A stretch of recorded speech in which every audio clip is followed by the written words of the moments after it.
Hey everybody, today we're unboxing an Epson printer. How exciting is this going to be? This is a Workforce Pro WF3820 I picked up from Target. It's been a long time.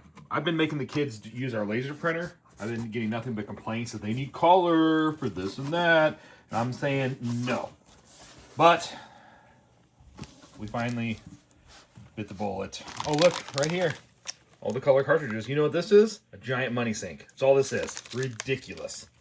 Anyways, put those down. What do we got here? Huh, a book and a CD. Isn't that quaint? Gosh, I can't remember last time I got a CD with anything. I don't think I've had a CD drive in 10 years. Crazy. Okay, I guess some people probably do. And we got a power cord, lots of blue tape, famously fun. All right, let me pause it here. All right, I got it out of the box. Here we go. Again, lots of blue tape. Lots of stuff happening here, so we're going to take the time to peel off this giant assortment of blue tape, and we'll be right back. All right, it took a couple minutes to get all the blue tape off. I did it. Make sure you take your time. Don't get in a hurry. There's tape everywhere, all the sides. You got to unpack the tape in some spots to unpack the tape in other spots. You understand, like so you get the lid up. Make sure you open the scanner part, remove any tape, and then make sure you grab it on the sides here and lift this portion to get down here. And then you got to plug it in. So just plug it into an outlet like I have, power that bad boy on. Then you're going to open it like I've done here, and you're ready to install your ink. That is the next steps. So we're going to open these inks and put them in one at a time. By the way, once you turn it on, you have to select your language. So make sure you do that. English. Then you need to select what country. Daylight savings time. All right. Wow, getting very specific here. Whoops. Gotta click the back button on accident. All right. Date format. There we go. And now we want the date, I think. Okay, so it is 2026. That's crazy to say that out loud. 0214. Happy Valentine's Day, everybody, by the way. It doesn't look like a 4, but it does. But I think it is. And we'll do 12-hour. And it is approximately, I don't know, 4:30. I don't even know. Then you're going to hear it do that thing. So this is what you want.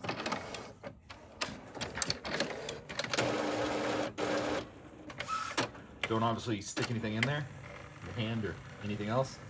That would be bad. That's what you're looking for. The ink cartridges to be ready to be loaded. That's our next step. Let's get these bad boys opened and in. Now I've opened these. Once you get them open, there's a little piece of tape on them right there. You just need to peel that little yellow tape off, and you'll see there's where the ink is going to connect. And that's all you got to do. Now to install it, just make sure you match up the color or the letter with how it goes in and orient it the right way, just like that. We're going to pop it in. And it just slides in. Just think of like a cassette tape. If you don't know what that is, well, you're young. Be happy you're still young. If you do know what that is, kind of start from the bottom side down here first, and it'll kind of gently click in. There you go. And we're in. Let's do the next one. All right, I got them all installed as you can see here. It doesn't really matter what order you put them in. Just they have their own slots. Just slide them in, snap them in like I showed you in that first one. You're good to go. One thing I didn't mention that it tells you to do in the instructions is to gently shake the cartridge before you install it. Obviously, unboxing it shakes a little bit. Go ahead and shake it yourself and do that before you pull the little tape piece off. All right, then you're gonna shut the lid and it's gonna do some processing. It's called initiating or charging the ink. And this can take up to 5 minutes. So you're just gonna need to wait, let it do its thing. All right, when you see initialization is complete, you're good, hit okay. Boom, select paper size and type for paper source. By default, it's what most people are gonna use, 8.5 by 11. If you have something different, well, set it for whatever it is. Start a fax setup wizard, we are not gonna do that. No, we don't need a reminder. We're not gonna fax. Well, never say never, I suppose, right? All right, once you get this menu, you're good. Don't forget to load paper into your tray. That's what we're gonna do now. On this particular model, let me zoom out. You just need to pull the bottom part right here, from the bottom out. This is where you're gonna put your tray. Just try to line it up. Little secret for paper, if you don't know this, is to take it like this, and I'm holding my phone, so I can't do it, I guess. But you just take one, geez, this sucks. Let me see. Can I show you guys and flip my phone at the same time? I don't think so. Well, you take the paper, one on each hand, one side, I don't have my hand out here, and then you just fold it like a wave. at the top, and that puts a little bit of air in between the sheets. It'll help you with printing.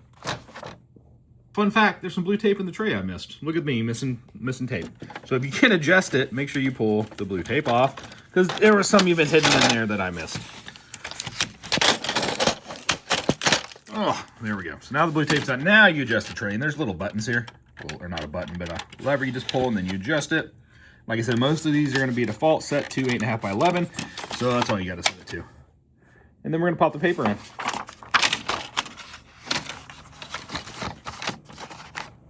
Oops, I didn't get it over all the way. There we go. Now your paper fits in there, see? And now you can adjust it too if you want it to be perfect. Just push it up and then push this over. There we go. Now it's adjusted perfect for the size. All right, if you're doing Wi-Fi, when you're out of the main menu here, you want to click on the little Wi-Fi button, or the second button at the top there, right beside the ink. Boom. And then you can set it up for Wi-Fi. So to do that, we're going to click on the Wi-Fi button. It's going to say yes, start setup. You're going to do the, most of you will probably want to do the Wi-Fi setup wizard. If you know how to use the push button, WFPS, you can do it that way too. We're going to do the setup wizard. You're going to obviously need to know your network name and your password to get onto your network. If you don't have a password on your router, make sure you set a password. This is a warning. Everybody at this point should have one, I think, but I do occasionally still see a completely open network, and it worries me. All right, so here's our network. Homeland. And then you just enter your password right here. I'm going to do that now. Once you get it all entered, it should say connecting to wireless router. Hopefully we're successful here. There we go, setup complete. And you can do Wi-Fi direct as well, however you want to do it. All right, participate in future designs by Epson products. You agree to, oh, I don't think we want to do that. You can register Epson Connect. Woo, there's a lot going on here. So there's a firmware update. That's going to be important. So we want to make sure we get the firmware update done. Do you want to register? This is all up to you. Do whatever you want to do here. I'm not going to do any of this. And we're going to go try to find that firmware update, everybody. Let's get that done. So let's see what else we have options here. Maintenance or settings will probably be one of these two. Let's see what's in settings. Firmware update, the very bottom there. There we go. All right, hopefully it'll say, you know, new firmware was found. The update takes several minutes. You cannot cancel once started. We're gonna hit yes. You need to agree to terms. Make sure you read those, right? Super important. Don't want to miss out on the terms. Speaking of, you're watching this video, we do a lot of content here at the MMG. We don't just do Epson printers. In fact, this is kind of a rare thing for us. I do server setup videos, which is a little bit similar, but we do gaming too, in all forms. Video gaming, board gaming, you name it. So make sure you hit that subscribe button and look at our other content. I also have several games I've made on the YouTube playable side. You didn't know YouTube has playable games. I made a really cool muscle car tycoon. I got a charger tycoon up there. And then I also have a couple in the works that I think are going to be really fun for people that you might enjoy a lot just to check out and have fun with it. And one of my favorite ones I have up there that's already out playable is a Dungeons and Dragons style dungeon crawler game. It's called Infinite Realms. Check it out. All right, do not power off. We are updating firmware. Just need to wait on it to finish. Make sure you don't unplug it or turn off the power. All right, once it's done, it should power off and start to reboot itself. And hopefully you're back at a screen like this and you're good. See that little red X there? That means the internet's not connected. It just rebooted this. Hopefully it'll fix itself, but just a heads up if you're having issues with your printer. If you see that red X, that means you're not connected to a network. As you see, it's now went away because it got reconnected. Booyah. Booyah, video done. Hopefully you enjoyed my walkthrough of the Epson printer. Don't forget to hit that subscribe button if you enjoyed it. If you didn't enjoy it, hit the subscribe button anyways. Help us out. Thanks for watching.